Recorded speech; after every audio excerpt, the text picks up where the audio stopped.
Welcome to the Gaming Discourse. I'm Tyler Frater alongside Richard A. the Cruz. Hello. And Chief Engineer Lieutenant Commander Connor Ferrater. Hello. It is Monday, February 6th, 2023. Follow us on Twitter and Facebook at the Gaming Discourse. Go to our YouTube channel, YouTube/Gaming Discourse, where I posted my latest video. I don't know if I posted it before last week's podcast or I don't remember. It's a compare contrast of Half-Life 2, the VR mod, which is excellent, with Half-Life Alyx, talking a little bit about accessibility and stuff like that. Go check it out. A new video in the works right now. Got the script mostly done. Not sure when it'll be released. If things go right, maybe late this week. Probably looking at next week. I have not seen episode 4 of Last of Us. So for like the 10th straight week in a row, there will not be Last of Us discussion. Well, I guess there will be. Just not the TV show discussion. Okay, we've got news, we've got games. Connor, why don't you start us off? Oh, I was traveling all weekend, so I didn't get a chance to play video games. That's what happens when you decide to play D&D.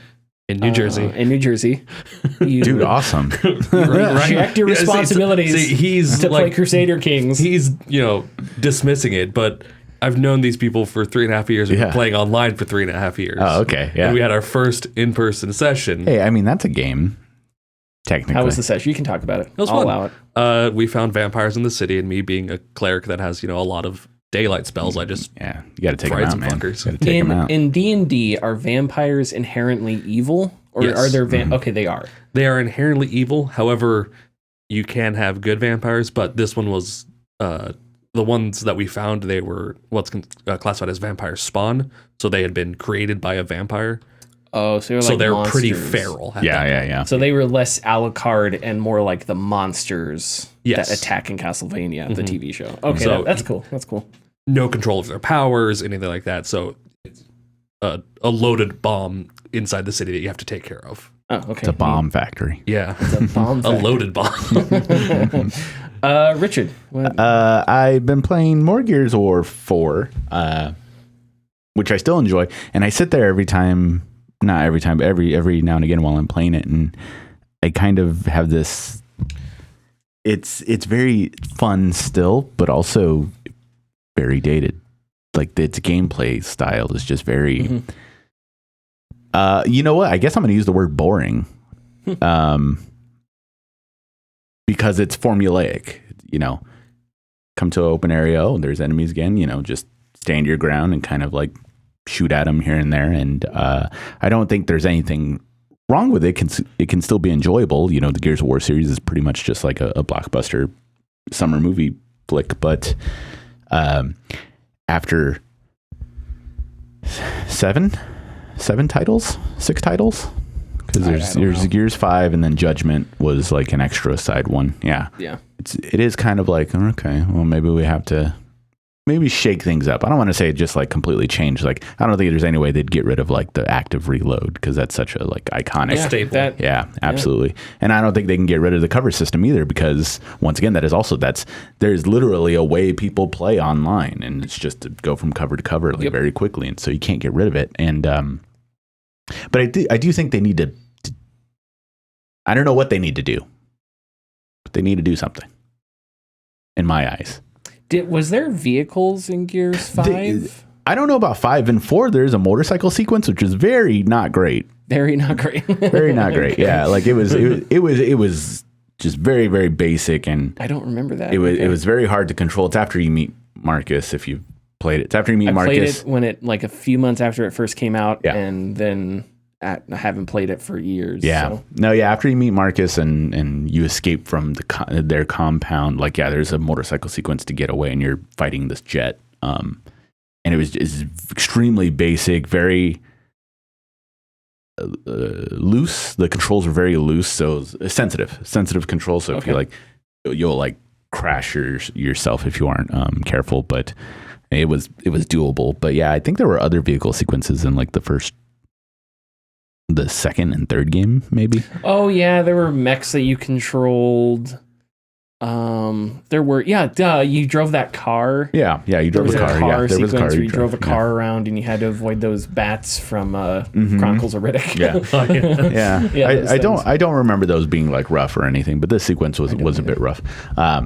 one of the big things I remember being marketed during Gears of War 4 was like the weather system, because of course in the first game there was like that really cool sequence where there was a razor hail, like a hail that was like kind of formed into glass as it was coming down, which is a really cool idea. And so I think they kind of were like, well, what if we had, you know, more natural disasters in the world? And so far the only thing that they've done is, I can't remember what it's called, but it's basically fire wind essentially. So it's like tornadoes or like very high gusts of wind that are super powerful and have like a combination of like lightning and fire.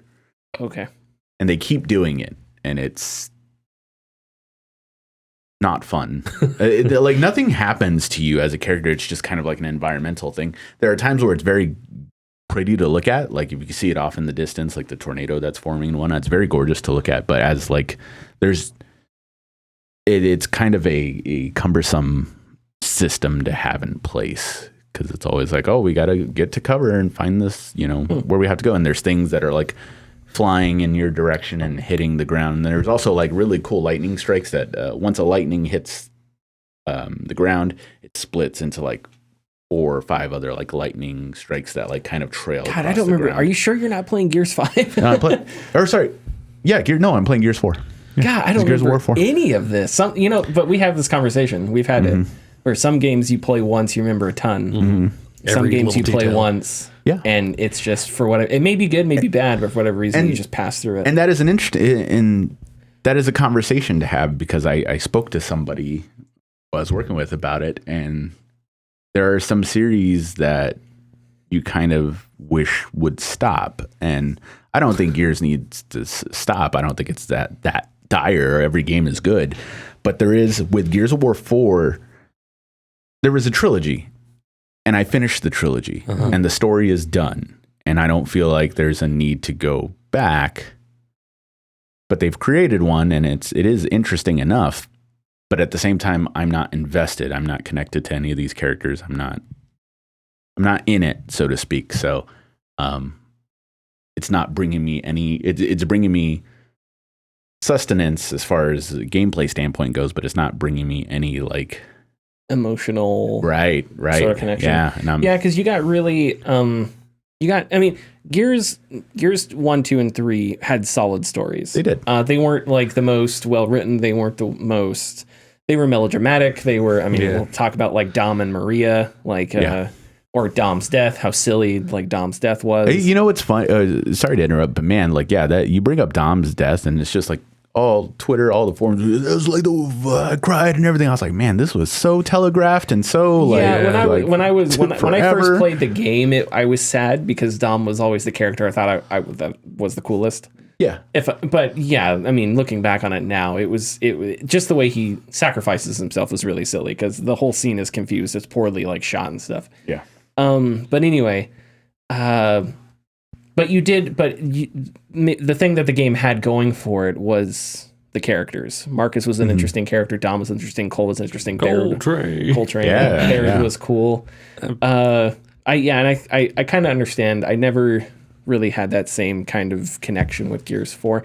And the other thing is, sometimes I feel like sometimes characters just need to be put to rest. Yes. And one thing that stops that is money. We need 10 years of Master Chief. When in reality, if a responsible writer is writing a story about the Master Chief either dies or you never see him again, right? Because he's fighting for something, and that something needs to come to fruition. Same thing with like Star Wars. It's like these characters need to get somewhere. Yeah. And then you bring them back, and it's all kind of sad and stuff. So with Gears, it's like they went through a lot to finally get somewhere, and in Gears 4, it felt like so it kind of doesn't matter because like Marcus is depressed in Gears 4. Yeah, I do think there's interesting themes, like I mentioned last week, like the COG regime and how screwed up they are, and I actually like that angle, and I like what did happen to Marcus throughout all these years and whatnot. But now we have 3 main characters: JD, Deb, I think his name is, and then Kat. Which out of all 3 of them, Kat is the only one that's somewhat interesting.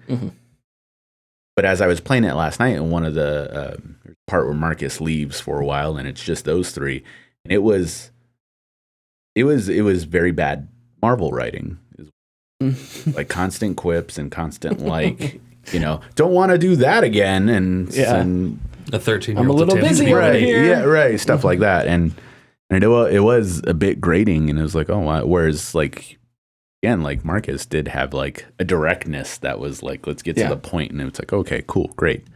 But once again, going through it, it is fun. I hope that I can get through that and Hi-Fi Rush, which I didn't get to this week, unfortunately. I hope I can get through those because I have another game on the docket I wanna get to. But yeah, that was it.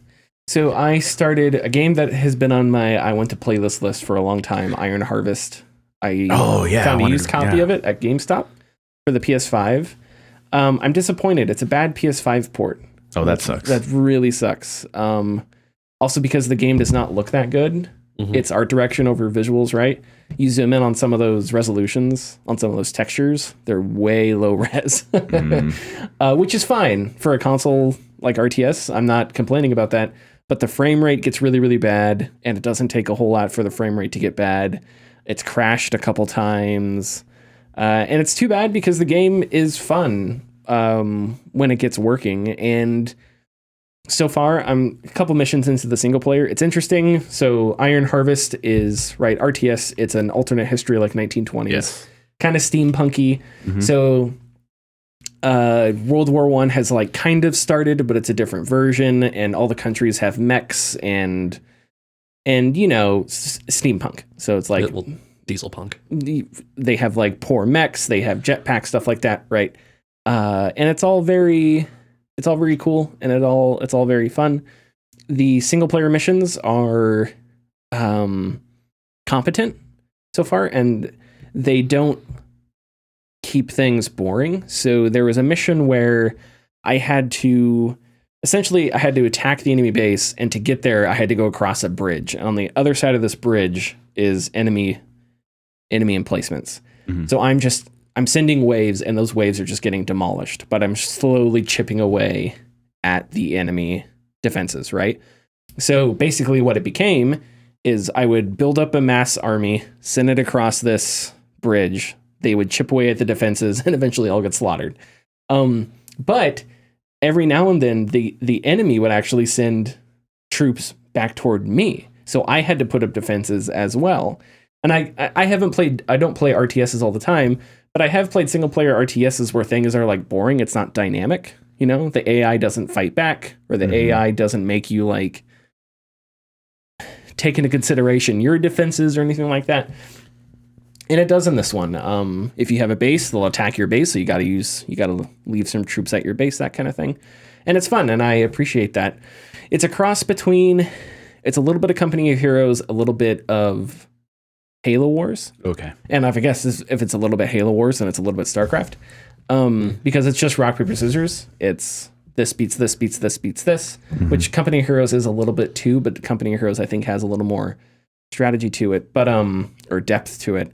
But basically, you don't have to think about the units too hard, at least in the single player thus far. You can just mass together a couple different unit types, send them in, and let them fight. You don't have to micromanage them too much. Mm-hmm. But like Company of Heroes, there are resource points that you have to capture to gain that resource, like fuel and whatnot. But unlike Company of Heroes, have you ever played Company of Heroes? No, always seen it, of course. How Company of Heroes works is like, imagine a map of the United States, right? That's how the maps, they have these like, in Company of Heroes look. They have these little areas, these zones. Dotted, like. Yeah, they have these little zones. In the middle of those zones are control points. So if there's a control point in the middle of the map and you take that, you have to have captured that point and then have like zones connecting back to your main base to get those resources. Does that make sense? Yeah. So what that means is if you have a line of resources and then the enemy comes in and captures one in the middle, that cuts off the resources. Yeah. So that makes Company of Heroes dynamic because you have like paratroopers and stuff that you can drop down and you can go behind enemy lines and literally cut off supply lines and stuff like that. The big difference in Iron Harvest is you don't have to worry about that. If you have a resource point, it just generates resources. It doesn't have to be connected to your main base. At least so thus far in the single player. But the story is interesting, gameplay's fun, and it's kind of scratching an RTS itch that I didn't know I had. And it's been a long time since I played I guess not that long, because I did play Halo Wars 2, the single player, in January, I think, so a year ago. But before that, it was a while. So yeah, I'm having fun with it. There's also a campaign mode, which I'm interested in. So as opposed to like single player. What's the other thing? Oh, I was gonna. I'm blanking. There was another game, but I'm still playing. I haven't played it in a few days. Disco Elysium. Oh, because man, that game is heavy. That's something Iron Harvest isn't. Build up mechs, sit in an enemy base. You're not. What's this wall? I don't know, man, but this wall sure does make you want some crack. Not crack. Let's talk about capitalism. It's like whoa. Man, there's a lot of Disco Elysium. So I kind of have to be in the mood. I do need to pick that back up though, because I was really enjoying it, and I don't want to let it slip. I forced myself to beat Silent Hill 2 and Baldur's Gate, so I could get those out of the way, so I could play Disco Elysium. I'm an irresponsible gamer if I suddenly decide that I'm going to be lazy with Disco Elysium. Okay, I think we're ready for the news. Thanks for listening. If you like our content, please consider subscribing or leaving a like and comment. You can find us at patreon.com/thegamingdiscourse. And our tiers are $2, $4, $7, and $10 and include getting your name in the video credits, early access, and access to our Discord server.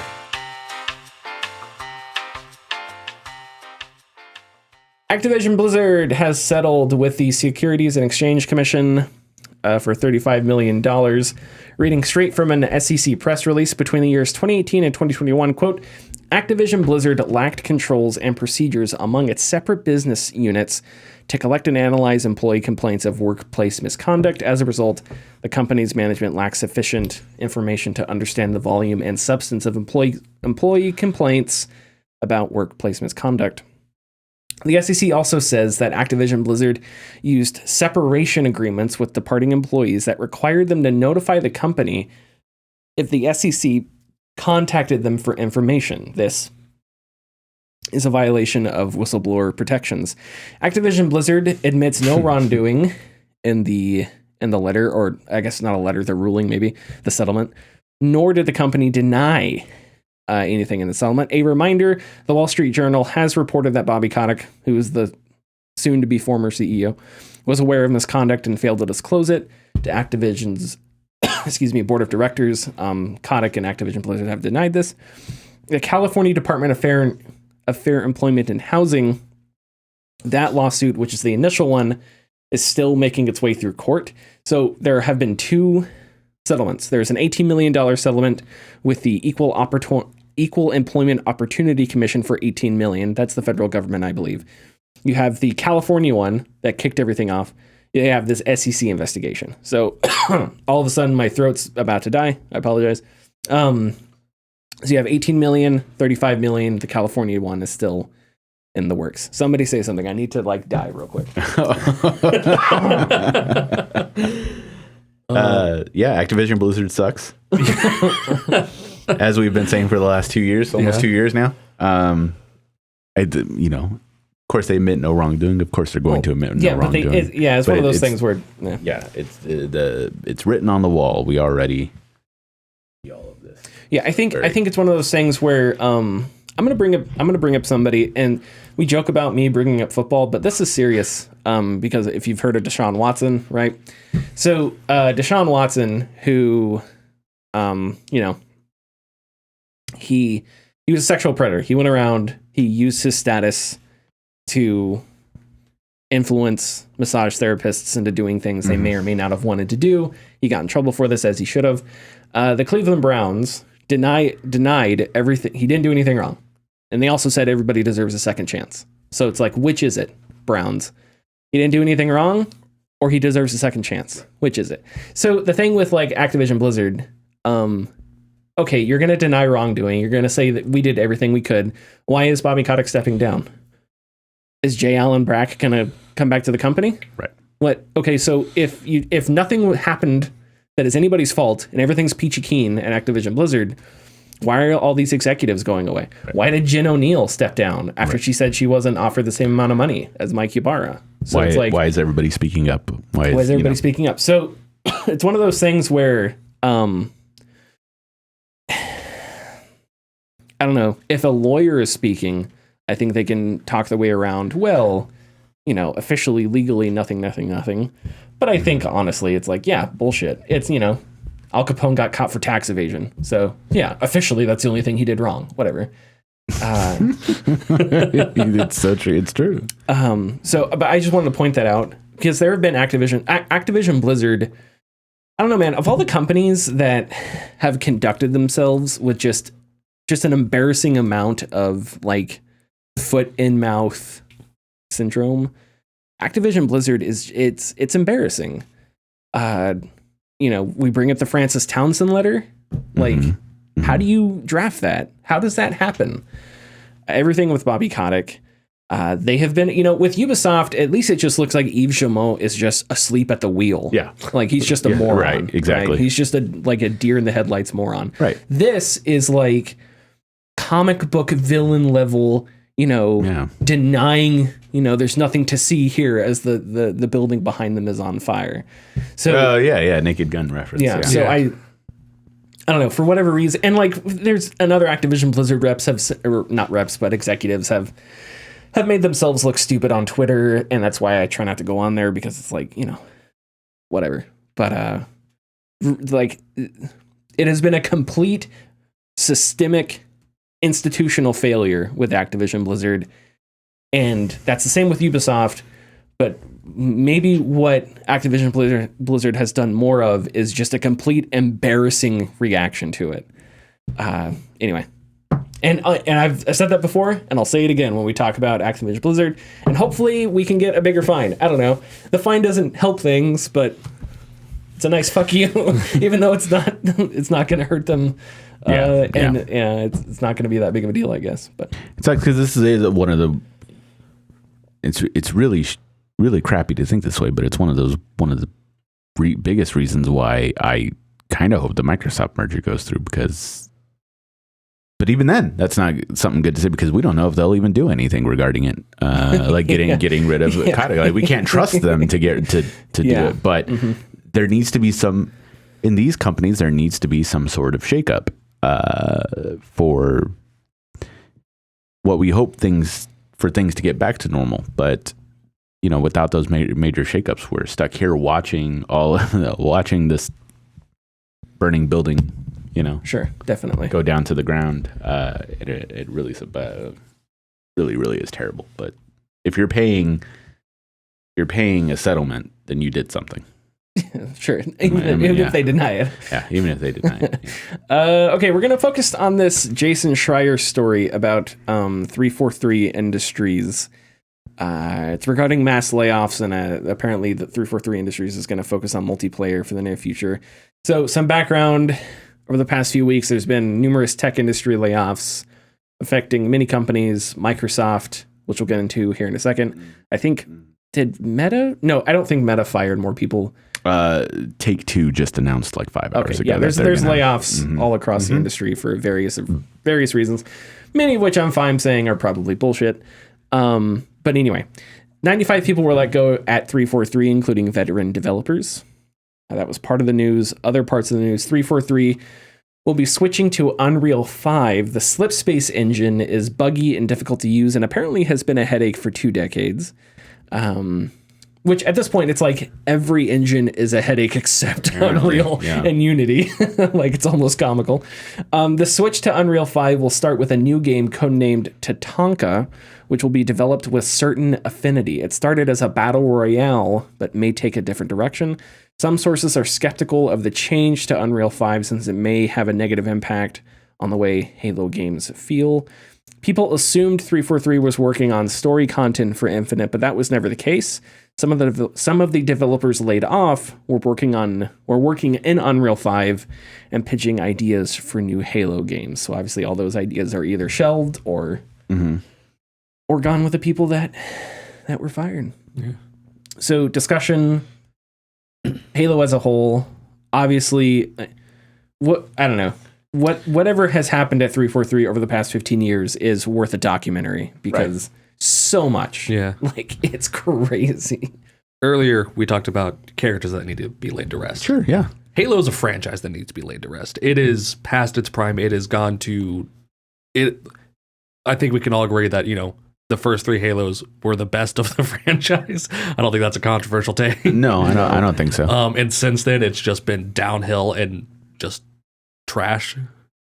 4 was okay. 5 was meh, and then Infinite was its own mess. Mm-hmm. Right. So I think that them moving away from the Slipspace engine and them saying, Unreal 5 engine could Revitalize it or something. Well, what did they say specifically? Negatively impact the way Halo games feel. Oh, right. Maybe stop making Halo games then if you're not going to be using the engine that made Halo. Mm-hmm. Maybe shift your focus. Move on. Start to developing a new IP. Maybe that. Maybe, yeah. No, that is something that Halo was another franchise that when we were talking about Gears of War I was thinking of. Mm-hmm. But Halo also has the unfortunate with Gears of War, its universe is kind of self-contained in my opinion. Whereas Halo has I don't want to call it unfortunate, but Halo has the unfortunate universe that has lots of characters you can expand upon, just like Star Wars. But they decide to continuously focus on this one person or this one thing. Like Skywalker syndrome. Yeah, right. Yeah, like Halo Reach was a great start. It told a really cool story about then the Spartans. And I forgot to mention Reach in my 3, but yeah. No, but no DST. No, yeah, those are solid games. Mainline Halos. Mainline They're Halos. very good. And now we have. We have a ton of stories that were very good books that haven't been told in the Star Wars universe or Halo universe. But yes, and I think that Master Chief as a character should be phased out. Yes. And if they did phase out Halo as a whole, I thought one of the really cool ideas was, of course, after Halo 3, they started up a new Spartan program, and Halo 4's multiplayer was approached as like, oh, this is basically just the training grounds for all the Spartans. And I think that was a really cool idea. And you can, if you wanted to, just create multiplayer Halo games, just solely multiplayer Halo games, just span on it that way. But as far as the Halo franchise goes, they don't have, I don't know where they're going with it or what they want to do with a character whose job was ostensibly already was done. Yeah, in my opinion. Mm-hmm. Let him finish his fight. Let him be done for the fourth time. I'm gonna go Lambert. What was his first name in The Office? Bill Lambert. I don't know. I'm gonna disagree with you there. You're wrong. So no, because I think you can look at something like God of War, right? And you can see how they reinvented Kratos and gave Kratos a purpose that sort of extends beyond him, right? And Atreus. That doesn't mean Master Chief needs a kid. Little Spartan running around. Yeah, exactly. With a bow and arrow. No, not that. But some kind of purpose that extends beyond him. Whether it's training a new generation of Spartans, whatever.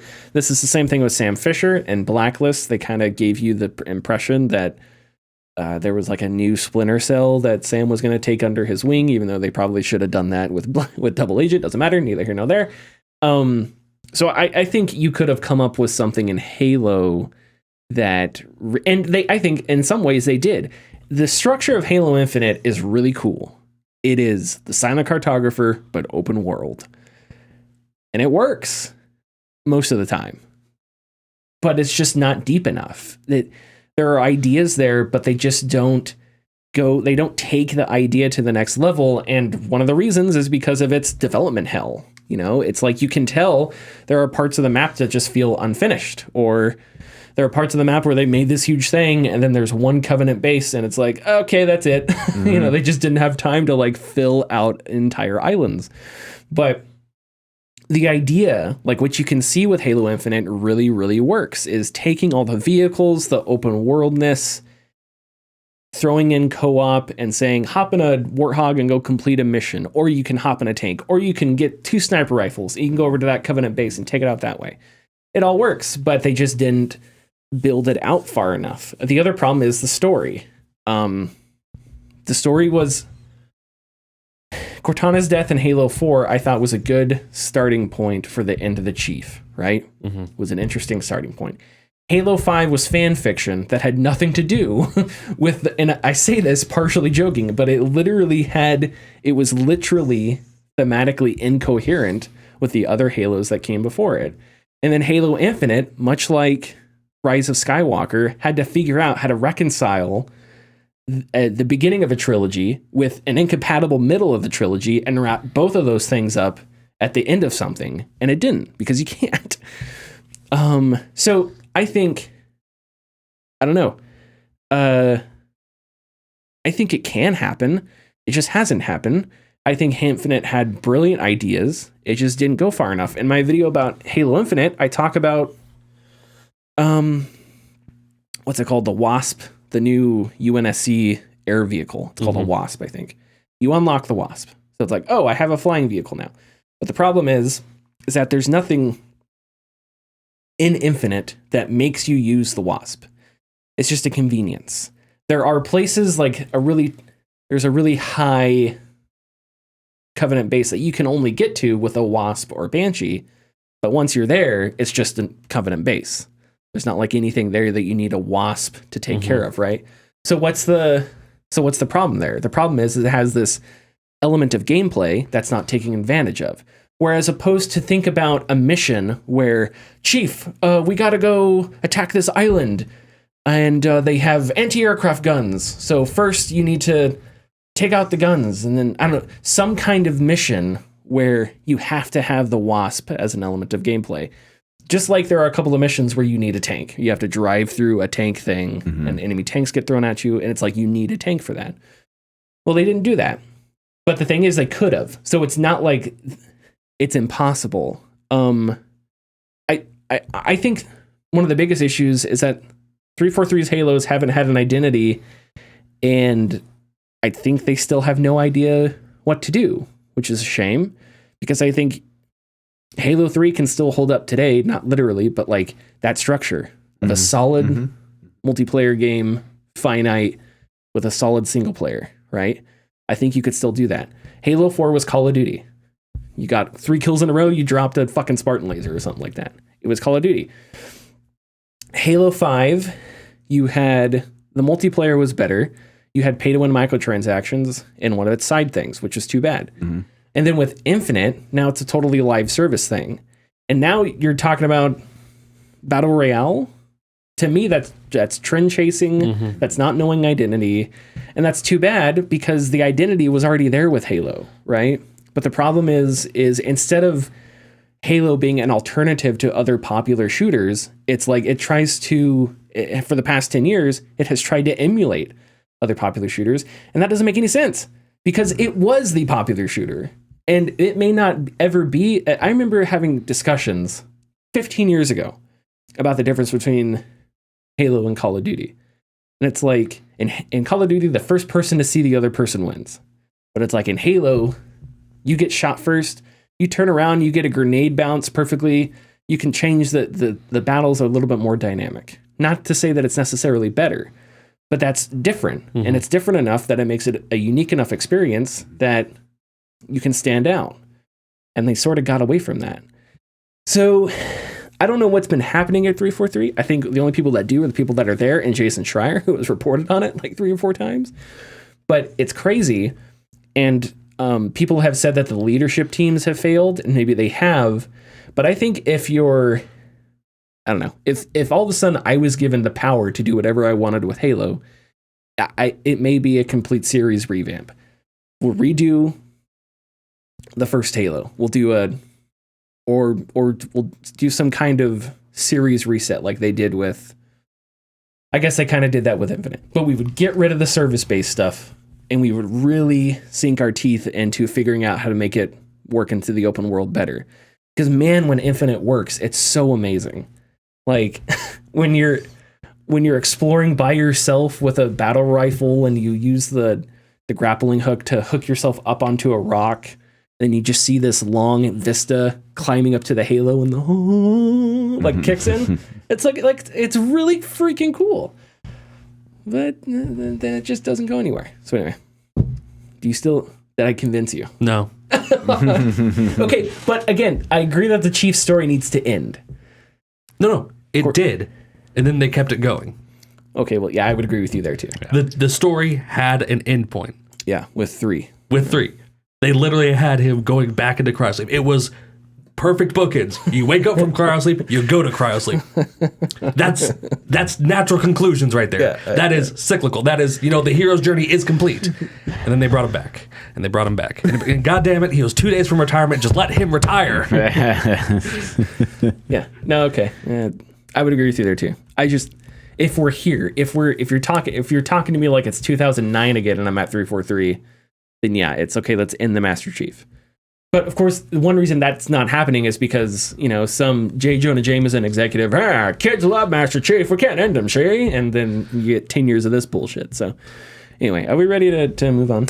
Yeah. Richard, sure. Please, Richard. Neil please. Druckmann seems to indicate that there will be no more Uncharteds. I don't believe him, though.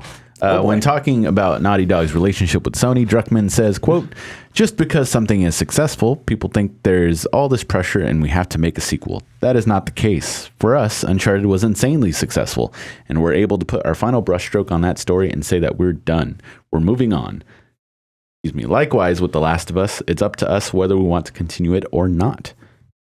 Our process is the same thing we did when we did part 2, which is if we can come up with a compelling story that has this universal message and statement about love, then we will tell that story. If we can't come up with something, we have a very strong ending with part 2, and that will be the end."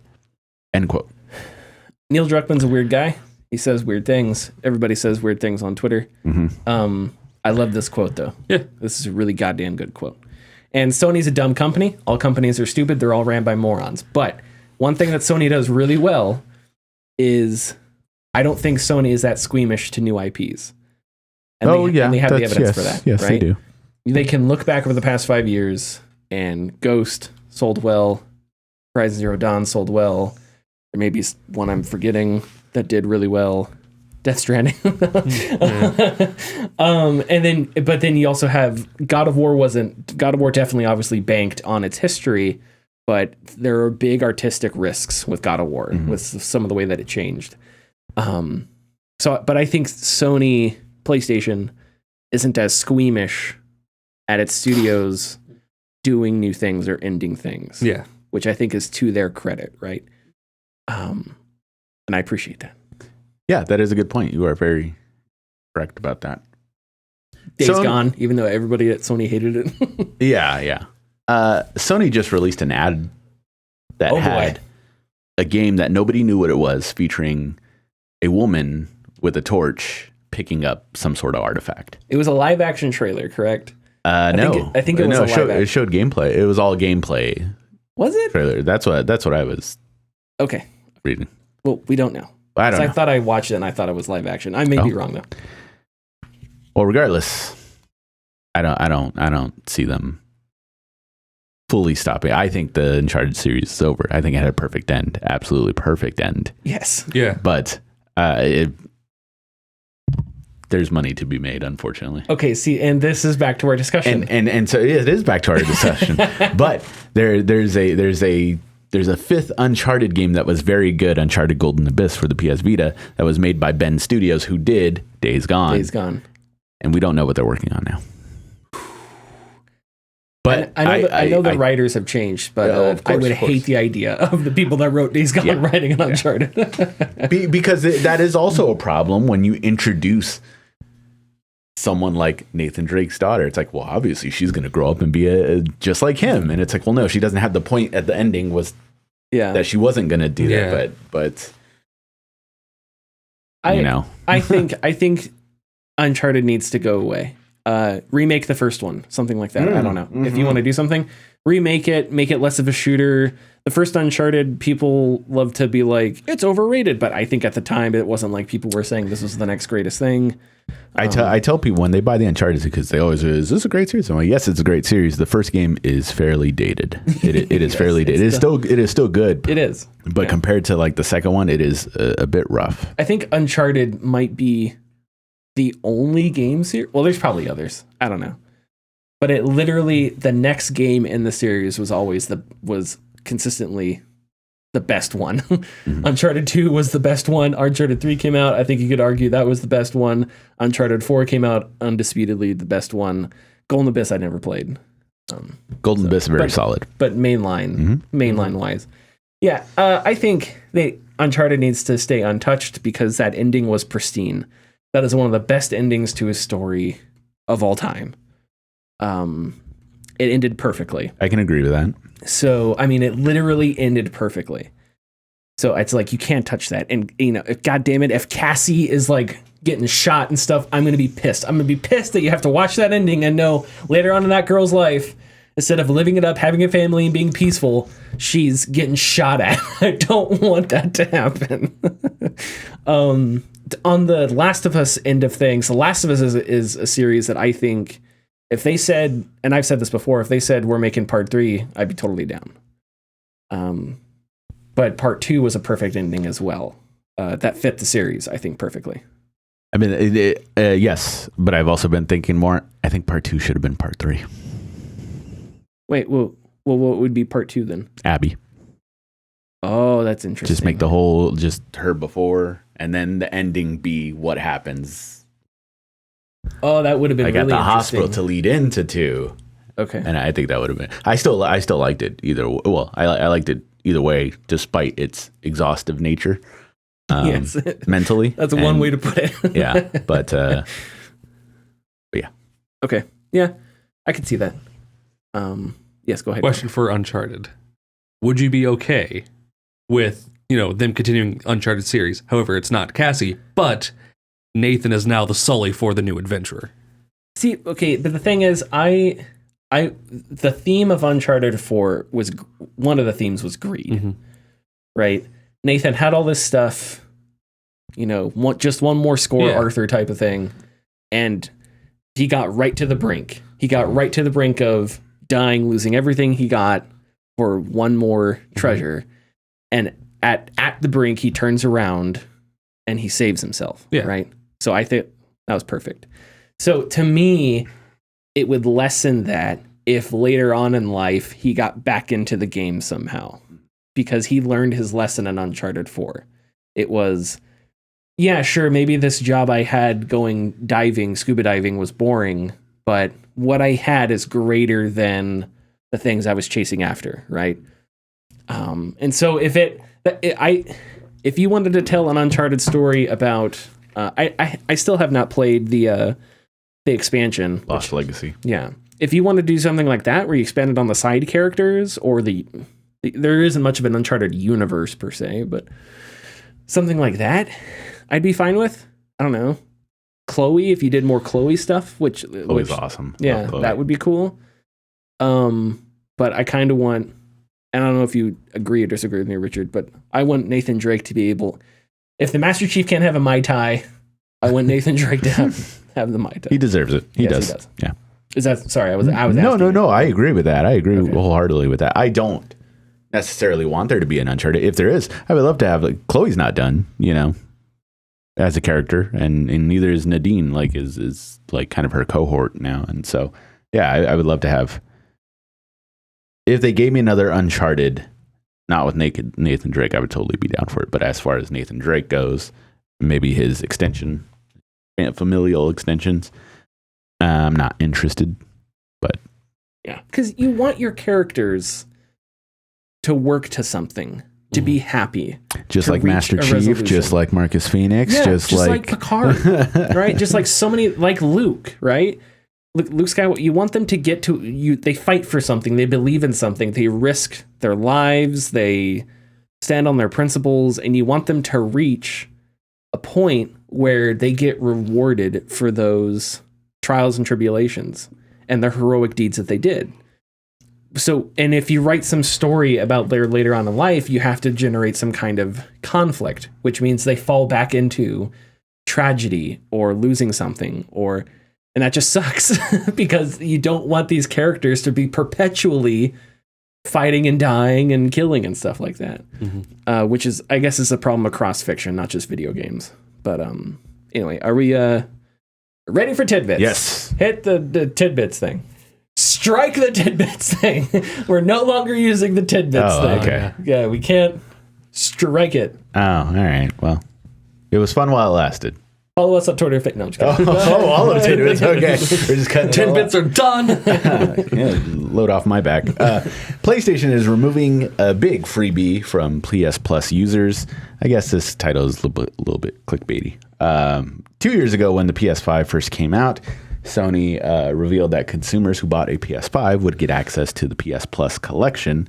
That collection was a bundle of 20 games, including, I'm going to go through them all, Batman Arkham Knight, Battlefield 1, Bloodborne, Call of Duty Black Ops 3, Crash Bandicoot Insane Trilogy, Days Gone, Detroit Become Human, Fallout 4, Final Fantasy 15 Royal Edition, God of War, Infamous Second Son, Monster Hunter World, Mortal Kombat X, Ratchet & Clank, The Last Guardian, The Last of Us Remastered, Resident Evil 7, Uncharted 4, and Until Dawn. Persona 5 was also part of that, but was taken down a couple months back. Last week, however, Sony announced that they would be taking down this collection on May 9th. But as long as you redeem before this date, you will continue to have access to all these games.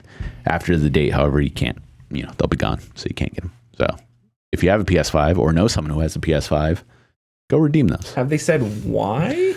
I assume licensing issues, contracts and stuff like that. Come on. Don't want to hear that bullshit. Yeah, that's the way it is, man.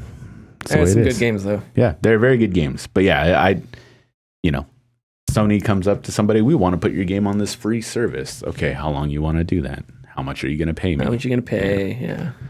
Whatever. That's why, Yeah. I won't get into it. How dare those hardworking developers make money? I'm sorry, Connor. Capitalistic pigs. You want to fight? Yeah. Oh, no. You want to do a Disco Elysium fight? Yeah. Let me get the dice out. Hold red on. bandana. Roll to talk smack about his red bandana. Sorry, go ahead. Failed. Compliment his bandana. The problem there is I'm egomaniacal. You can't talk bad about me because I'm just excited people are talking about me. Make sure to slide a communist comment in there. Everybody should have red bandanas from the same exact factory. I All right, agree. Jordan, watch the next tidbit. Among Us at one point violated Geneva Conventions. Okay, Surprising no one. Yeah, surprising no one. On Twitter, a thread got started. It's a very, very cool thread. Users began to reveal very small and somewhat useless video game knowledge about their favorite games. But eventually, developers started to jump in and provide tidbits as well. But the Among Us Twitter page mentioned that early on they had violated Geneva Conventions by having the Medbay cross appear red in their Medbay level, which is symbolic of the Red Cross humanitarian organization. They had to quickly switch it to green when it was brought to their attention. I didn't know that was a Geneva Convention thing. Yep. Yeah. Is that why all the pharmacies in France and stuff are all green crosses? Probably, yeah. Oh, interesting. I didn't know that. Green means go. Red means stop. Go. You don't want to. You don't want to stop when there's a health issue, buddy. It's mostly for misuse of the symbol because the symbol is supposed to be used in only very specific circumstances, so that people easily recognizable and stuff like that. Okay. And by vague wording, they didn't plan. 100 years from then, people playing video games and using the Red Cross. Of course, they're not. Yeah. Yeah, sure. That's funny. Okay. It's funny. A quick one. God of War Ragnarok has crossed 11 million copies sold. Great. Wonderful. There was also another milestone for game sales, but I missed it. I'm sorry. What were you gonna say? I was going to ask off the top of your head if you can put that in context with other... You're looking at me like, really, Tyler? No, I mean, like, just recently? Yeah.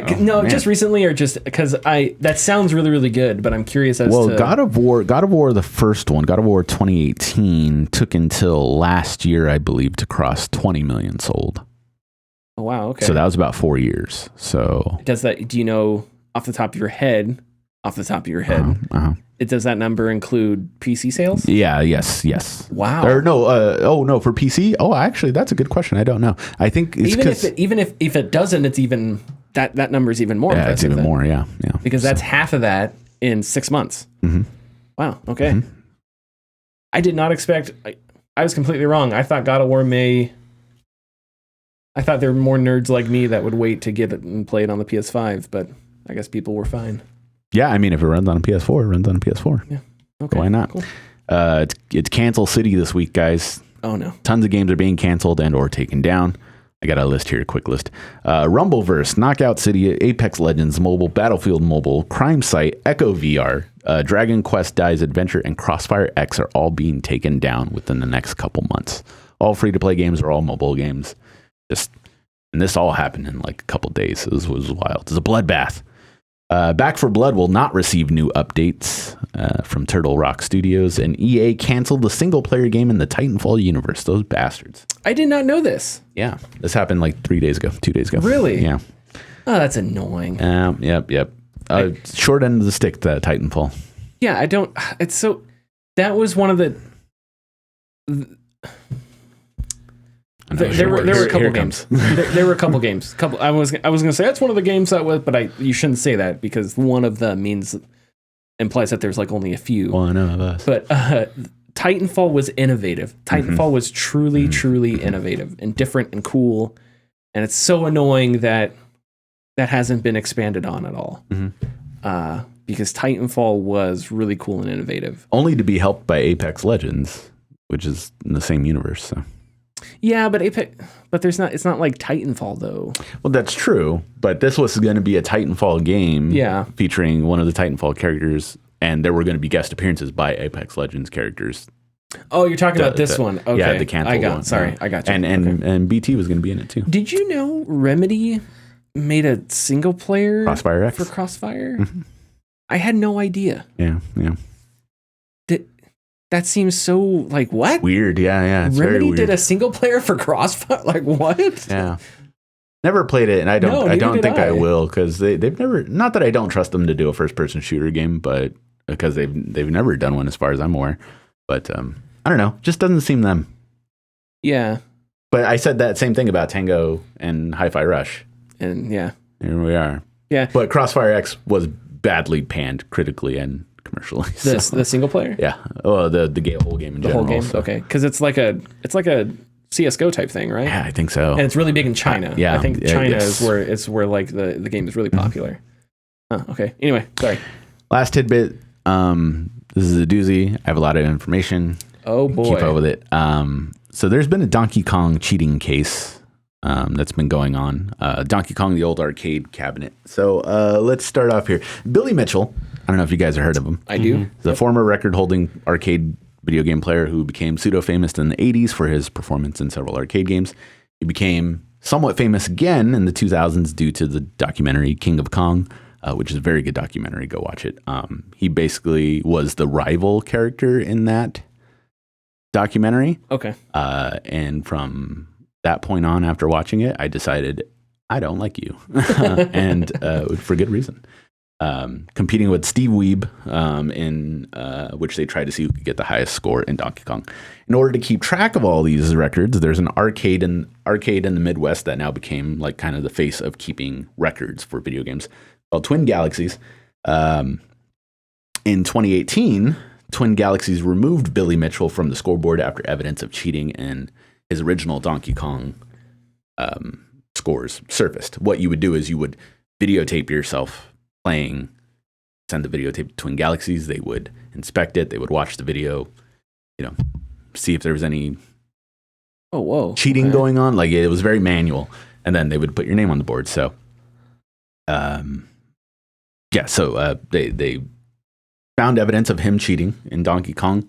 They took him down, but Billy Mitchell then brought forth a defamation case against Twin Galaxies for his removal, and the case has kind of been ongoing since. There's been no court date, but it's kind of the legalities are continuing. New evidence, though, has come forth showing that he probably did cheat. We know he cheated. His removal from Allegedly. I mean, he's cheated in other things, so this is not. Ew. But his removal from scoreboards was from a convention in 2007 where attendees could watch him break a record live. This is what's weird. It wasn't a gaming convention like at all. It was the FAMB, the Florida Association of Mortgage Brokers convention. Oh my God. This is something straight out of The Big Short. Right, for sure. There were cameras above his screen so everyone could watch at the same time. Apparently it was visible to give the guests greater viewing capability. There was a VCR present above the cabinet to confirm the score in later viewings. But there was apparently no external screen to be displayed. So some people said that they could like see him playing it, but they're saying that there was no external screen. So anyways, I don't know. That was a weird like report there. Mitchell claims that there was an audience in attendance, but photos have not been seen until recently, where we come to the present. Photos have appeared now showing Billy, a judge from Twin Galaxies, and others standing in front of a cabinet for Donkey Kong that has a completely different joystick from the original arcade cabinet, which is important because in the rules of Twin Galaxies, everything has to be the original. Like you can't play on any sort of modified. Sure. Obviously, because then it's cheating. David Race, who is an outspoken critic of Billy, has been looking for these pictures since the event because there were word that there were photos of him being there. They were provided to him from a user with the handle Ursat's Cats, which is a weird name, who has been gathering detailed evidence against Billy for years. Katz says that he has been sworn to secrecy regarding the source of the photos. However, other sources suggest that the photos were originally obtained by a higher level player from Valerie Saunders, who's a former president of the Florida Association of Mortgage Professionals. Oh my God. It is suggested that these photos were kept close to the chest so whoever revealed it can maximize the impact of the ongoing legal battle. The defamation case is moving closer to an actual court case, but as of now has not commenced. But the original joystick, so the joystick in the photo, I'm sorry, I didn't provide the description, is like really long and orange. Okay. Or like a reddish orange, when the original Donkey Kong joystick is very short and has a black top with a silver bar. Okay. But of course, yeah, the rules state that you have to be, all original. And then there was another guy, that arcade cabinet was provided from another guy who confirmed it was his own cabinet and that the original scores that Billy sent in were from his cabinet. So what? Okay. Question. Yeah, I'll do my best to answer. Why don't they just sit this guy down and say, play every day for a month and we'll see how high your scores get? I don't know. And if you break the record, then okay, maybe you lied, but you broke it, so whatever. So if you don't break the record, then you're a lying piece of shit. Right. So if you watch the documentary of King of Kong, Billy Mitchell is very egotistical. Okay. And very he's at a mortgage broker's right. And he's also very much the type, he's very much a swindler, it looks like. Like his whole persona, how he presents himself is very, very shady. He's been fighting this for a while, or 2007 is when the score appeared. But since that time, his score won't even crack the top 30. Oh, so there have been people that have come since. Yes, right. And knocked it out. So he's not even fighing for the top score. He's just fighting for... I was the top scorer. Yeah, he's just fighting for notoriety. Because that's if you ever watch the documentary, that's just his whole persona. It's like as long as he's being talked about, that's kind of the deal. But it's also now he's become infamous for not only what he did in the 80s, which he did create, scores legitimately in the 80s, but just how he is now. He's kind of this villainous type of character in a certain aspect of the gaming world, even more so to the point where he was very publicly made fun of on the regular show. Really? The cartoon regular show. There's an episode where the main characters fight against him because he's a POS in the show, which is not too far from his seemingly, Feels so good. real life persona. Yeah. This is like the gaming version of Lance Armstrong. Yeah. Yeah.